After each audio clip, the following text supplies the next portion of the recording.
लिंडा और र्यू अचानक अपेयर हुए टॉम के रैली को हासिल करने के लिए आए होते हैं, पर ह्यून वहाँ के रैली को फोर्सफुली अपना ऑर्डर मनवा कर अपना रैलिक बना लेता है, जहाँ र्यू का सीनियर उसको ह्यून से सावधान रहने को कहता है बिकॉज रिपब्लिक ऑफ बैंड के पास फ्यूचर प्रेडिक्शन रैलिक यूजर है। एंड नेक्स्ट मॉर्निंग ह्यून अपने नेक्स्ट रैली को हासिल करने की तैयारी करता है और रास्ते में वो अचानक र्यू से टकराता है और आसानी से र्यू का रैलिक चुरा कर वहाँ से निकल जाता है।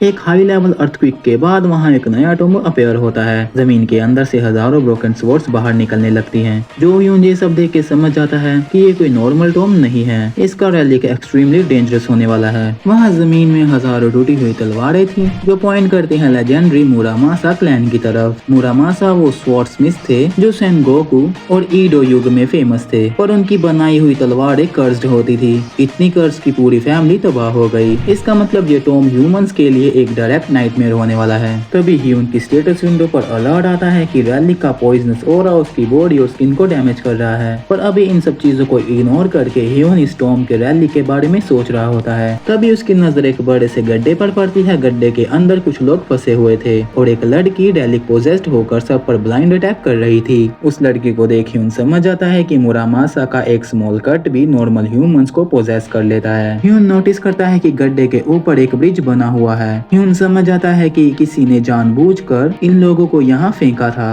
ताकि इनके सैक्रिफाइसल एनर्जी से ये ब्रिज कंप्लीट हो सके। जो ह्यून गड्ढे में कूद जाता है और र्यू से चुराया हुआ ब्रेसलेट एंड मोची जो कि sister sun and brother moon relic है, ये वही मैजिकल ब्रेसलेट रोप है जो बोल सकती है और अपने टारगेट को बांध सकती है। जो ह्यून इसका यूज करके उस लड़की को टाइटली बांध देता है और उसका पोजेशन तोड़ देता है, जिस वजह से वो नॉर्मल हो जाती है। हमें पता चलता है कि इन सबको इस ट्रैप में यहाँ एक वियर्ड बंदे ने धोखे से फंसाया था जो खुद को रिपब्लिक ऑफ बैंड का मेंबर बता रहा था। ह्यून सब समझ जाता है कि ये सब र्यू ने किया है। इसी के साथ जो ह्यून का एक और क्वेस्ट कंप्लीट हो जाता है और उसकी एक नई स्किल अनलॉक होती है, डेक्सटेरिटी रैंक F। अब जो ह्यून के पास टॉम रेडर के चारों बेसिक स्किल्स आ चुके हैं और वो एक फुल फ्लैश टॉम रेडर बन चुका है। दूसरी तरफ हम र्यू को देखते हैं जिसका सीनियर उसको फ्यूचर प्रेडिक्शन के अकॉर्डिंग उसके नेक्स्ट स्टेप्स बता रहा होता है। र्यू एक गड्ढे में कूदता है और वहाँ मुरामासा कटाना ढूंढने की कोशिश करता है, पर उसे बस वहाँ टूटी फूटी रस्टी स्वॉर्ड्स मिलती हैं। तभी वहाँ वही लोग पहुँचते हैं जिनको र्यू ने उस गड्ढे में जानबूझकर फेंका था और वो सभी बहुत गुस्से में थे जो वहाँ आकर र्यू को मारने लगते हैं। तभी जो ह्यून भी वहाँ पहुँचता है वो अपनी गोल्डन एक्स रैलिक से स्कैन करके असली मुरामासा स्वॉर्ड को जमीन से निकाल लेता है। मुरामासा स्वॉर्ड्स इमीडिएटली जो ह्यून से बात करने लगती है। वो कहती है तुमने मुझे ढूंढ तो लिया but if you want my power feed me the blood of 10 humans. जो ह्यून कैजुअली बोलता है I hate swords like you. जो ह्यून फोर्सफुली उस कटाना को अपना ऑर्डर मनवाने पर मजबूर करता है और उस रैलिक से कहता है you don't test me I test you, absorb all this broken copies and fix yourself. जो ह्यून के डोमिनेंस के कारण मुरामासा कुछ नहीं कर पाता। एट द एंड वो आसपास की सारी ब्रोकन ब्लेड्स शैडो में कन्वर्ट होकर मुरामासा के अंदर अब्सॉर्ब होने लगती है एंड मुरामासा ब्लेड अपने फुल पोटेंशियल में रिस्टोर हो जाती है। ये सब देखकर र्यू का मुंह खुला का खुला रह जाता है। ये सब खत्म होने के बाद ह्यून सबको रैली की मदद से टॉम से बाहर निकाल रहा होता है। तभी वो र्यू को देखता है जो बाकियों के साथ वहाँ से निकलने वाला होता है, पर ह्यून उसको रोक लेता है। र्यू ह्यून से कहता है मुझे इस टॉम से निकालो और मैं तुम्हें गवर्नमेंट से रिकमेंड करके बहुत पैसा दिलवाऊंगा और अगर तुम चाहो तो हमारे साथ काम भी कर सकते हो। और एक TKBM कॉर्पोरेशन भी इन सब में हमें सपोर्ट कर रही है। TKBM कॉर्पोरेशन का नाम सुनते ही जो ह्यून को बहुत गुस्सा आता है क्योंकि इसी कंपनी ने 15 साल बाद उसकी जिंदगी नरक बना दी थी और उसका यूज करके ह्यून को मरने के लिए छोड़ दिया था। ह्यून गुस्से में र्यू को ब्रूटल किक मारता है एंड उसको टॉम में छोड़कर टॉम को स्टील करने का ऑर्डर देता है। फिर हम रात का सीन देखते हैं जहाँ पूरी दुनिया में मीडिया कवरेज शुरू हो जाती है कि जमीन से वियर्ड स्ट्रक्चर्स और स्वॉर्ड निकल रही हैं और कैसे कुछ लोगों को एक कैंची र्यू नाम के बंदे ने एक डेडली ट्रैप में फंसाया जो खुद को रिपब्लिक ऑफ बैंड का मेंबर बता रहा था। मीडिया और लोग अब रिपब्लिक ऑफ बैंड पर उंगली उठा रहे थे।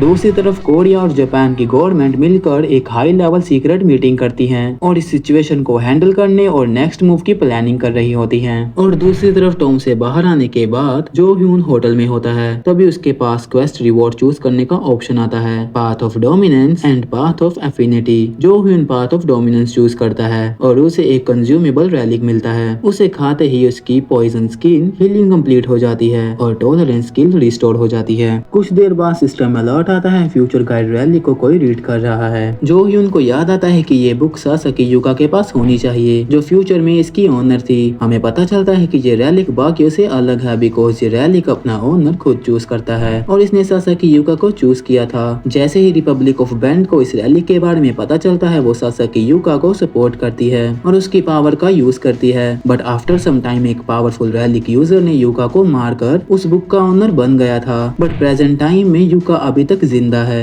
दूसरी तरफ हम सासाकी यूका को देखते हैं जो उस फ्यूचर गाइड रैली को रीड करने की कोशिश कर रही होती है। तभी वो future guide book Sasaki yucca की मौत की प्रेडिक्शन करती है। यह देख सासाकी डर जाती है। दूसरी तरफ हम ह्यून को देखते हैं जो एक सुशी रेस्टोरेंट में होता है और उसने ही एक नोटबुक पर सासाकी यूका की मौत कई बार राइट डाउन की होती है जिस कारण ह्यून की इस इंटेंशन को वो फ्यूचर गाइड रैलिक समझ लेता है और अपनी ओनर को बताता है। फिर हम उसी रेस्टोरेंट का सीन देखते हैं जहाँ कुछ ऑफिसर्स ह्यून पर नजर रख रहे होते हैं और सासाकी को ह्यून के पास भेजते हैं ताकि वो ह्यून को पकड़ सके। पहले तो सासाकी डरी हुई होती है पर जैसे ही वो ह्यून को देखती है उसको पहली नजर में ही ह्यून पसंद आ जाता है। सासाकी सबसे पहले रूम का डोर बंद करती है और ह्यून से बात करती है बट ह्यून को जापानीज समझ नहीं आती बिकॉज ह्यून कोरियन है। इसलिए सासाकी अपनी बात फोन पर टाइप करके ट्रांसलेट टूल की मदद से ह्यून को समझाती है और ह्यून को उसकी पसंदीदा चाय पर चलने के लिए कहती है। ये देख ह्यून थोड़ा शौक तो है बट वो सासाकी की फीलिंग्स और इंटेंशन समझ जाता है। फिर वो उस रोप रैली का यूज करते हुए बाहर खड़े उन ऑफिसर्स को वहीं बांध कर सासाकी के साथ वहाँ से बाहर चला जाता है। एंड इसी के साथ एपिसोड यहीं पे खत्म हो जाता है।